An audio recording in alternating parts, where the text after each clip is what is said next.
Você sabia que é possível ter milhares de canais, filmes e séries diretamente no seu navegador sem a necessidade de nenhum aparelho ou mensalidades? Conheça a Live TV. Nosso site tem todos os canais de TVs abertas do Brasil e também os canais por assinatura. Filmes de todos os gêneros, incluindo os principais lançamentos do mercado. Séries atualizadas para maratonar e se divertir muito, sem travamentos. Animes, desenhos, além de toda a grade infantil, documentários, canais de notícias e informações, novelas e programas que marcaram época, jogos e eventos esportivos ao vivo e muito mais. 100% online, disponível 24 horas por dia, 7 dias por semana e o melhor, totalmente gratuito e seguro. Tudo isso através do seu navegador. É simples, rápido, basta acessar o site e assistir a qualquer hora, em qualquer lugar. Conteúdos em SD, HD, Full HD, H265 e 4K. E sim, é realmente grátis, sem mensalidade, sem nenhuma taxa de adesão. E aí, gostou? Então acesse agora. O link está na descrição. Clique e assista milhares de canais, filmes e séries gratuitamente você também. Live TV. Poupe dinheiro, não poupe diversão.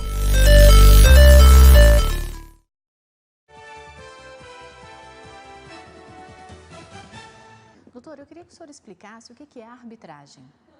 A arbitragem é um meio extrajudicial de solução de conflitos que emana da vontade das partes, ou seja, as partes, em determinados casos específicos, elas vão optar por retirar do Poder Judiciário a competência para dirimir essas eventuais controvérsias e submeter isso a uma resolução através de uma câmara de arbitragem, por exemplo, através da via da arbitragem, a via arbitral.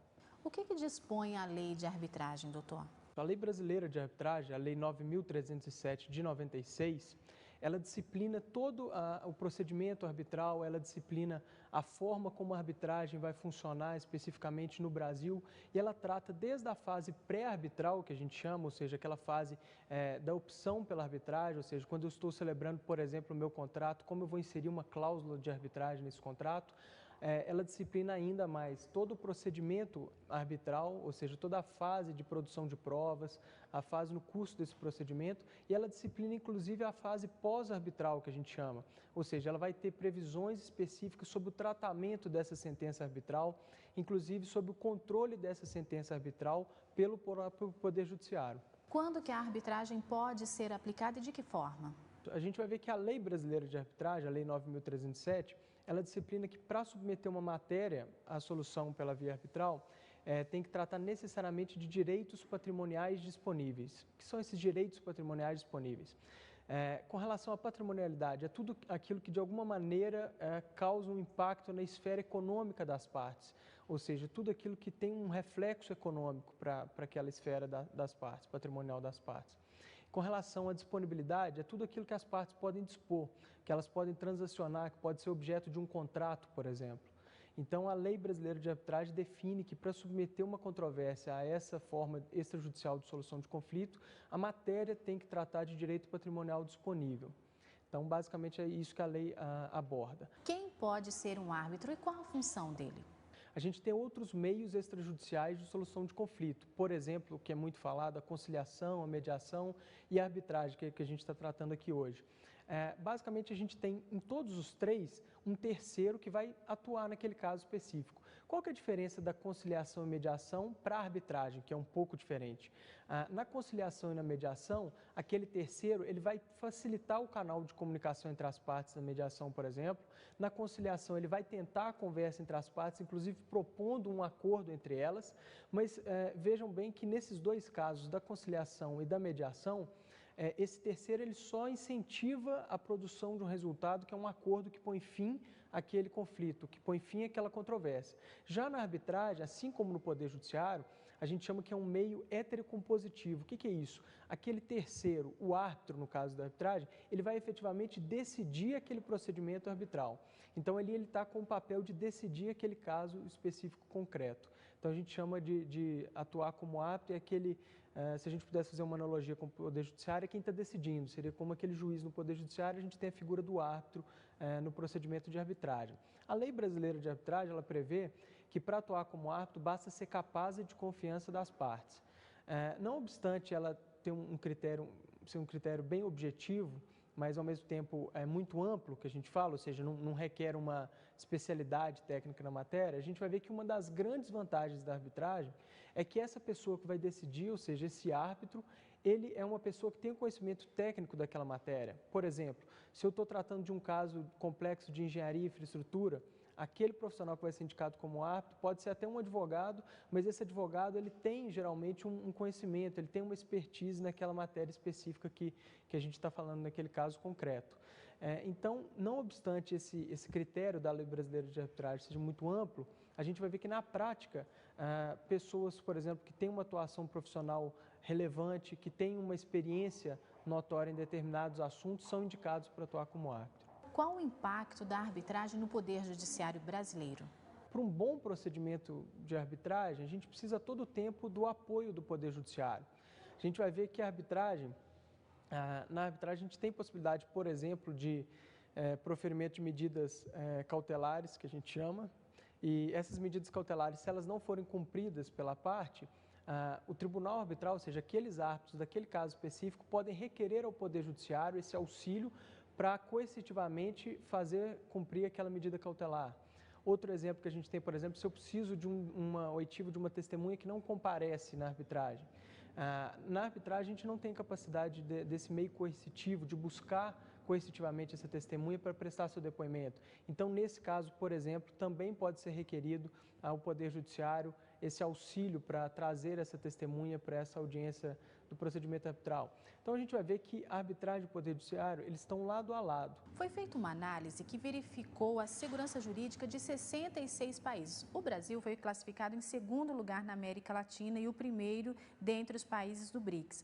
Por que o Brasil é um dos países que mais usa a arbitragem? É interessante essa análise porque o Brasil recebeu essa classificação. Um dos motivos certamente foi porque hoje a gente tem no cenário brasileiro um palco bom para se utilizar a arbitragem. O que eu quero dizer com isso? Certamente a arbitragem hoje ela funciona bem e o Brasil atua com vários procedimentos de arbitragem nesse momento.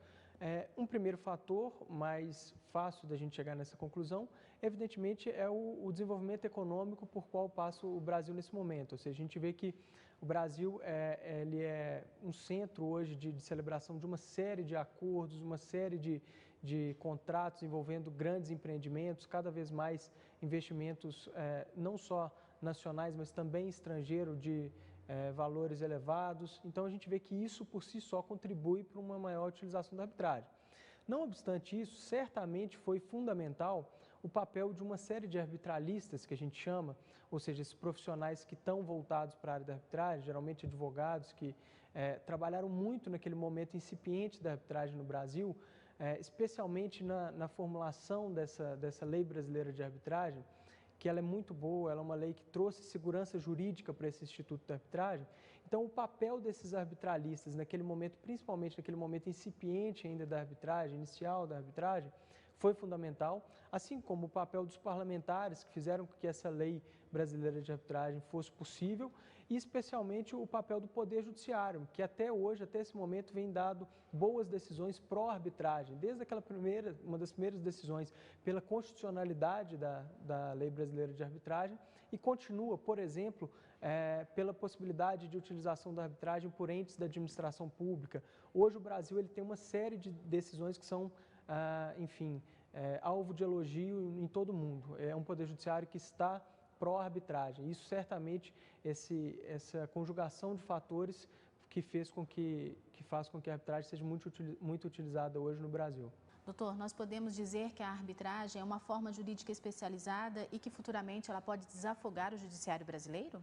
Isso, a gente pode sim dizer que a arbitragem ela é mais utilizada e deve ser utilizada em alguns casos específicos, pontuais, ou seja, quando tratar de direito patrimonial disponível e além, quando tratar de contratos complexos, de alta complexidade, que trata de uma matéria que requer um conhecimento técnico elevado. Então, a gente vai ver que a arbitragem ela é muito recomendada nesse tipo de caso específico.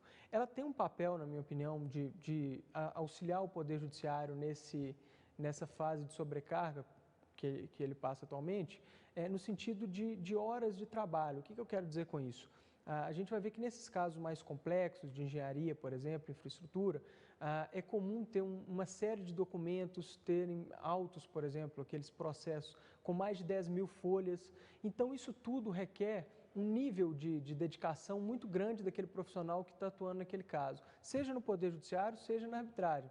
Então, se eu consigo tirar esses casos complexos, que demandam, por exemplo, audiência de instrução para ouvir testemunhas, que duram 4 dias inteiros, 5 dias inteiros, se eu consigo tirar isso do Poder Judiciário e levar para a arbitragem, que talvez é o local mais recomendável para discutir esse tipo de conflito, certamente não em número de processos, isso eu não vou conseguir desafogar o Poder Judiciário, mas eu consigo desafogar o Poder Judiciário desses casos extremamente complexos que requer um número de horas muito grande desses profissionais que estão hoje na estrutura do Poder Judiciário.